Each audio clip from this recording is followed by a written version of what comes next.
নমস্কাৰ সকলোকে মই এটা নতুন মিনি ব্লগলৈ সকলোকে স্বাগতম জনাইছোঁ।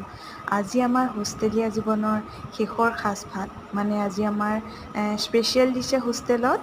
জুনিয়ৰখিনিয়ে বহুত ধুনীয়াকৈ আমাক এয়া শুশ্ৰূষা কৰিছে, দেখিছেনে এফালৰ পৰা আমাক চবে ধুনীয়াকৈ খোৱা বস্তুবোৰ দি গৈ আছে।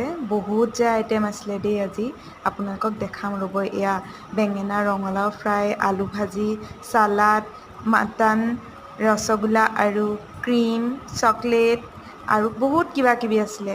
এয়া আমি লগৰ গোটেইখিনিয়ে মিলি এসাঁজ লগে ভাগে খালোঁ আজি। বহুত ভাল লাগিলে দেই আজি।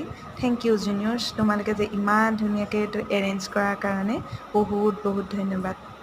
আমাৰ লগতে মেমহঁতেও খালে। ভাত পানী খাই উঠি এয়া তাৰপিছতে আছিলে খেজুৰ আৰু আইচক্ৰীম, সেয়া লৈ ল'লোঁ। তাৰপিছত এয়া দেখিছেনে সিহঁতৰ মুখতো হাঁহি পুৰা। আজিলৈ ইমানেই আছিলে, আকৌ লগ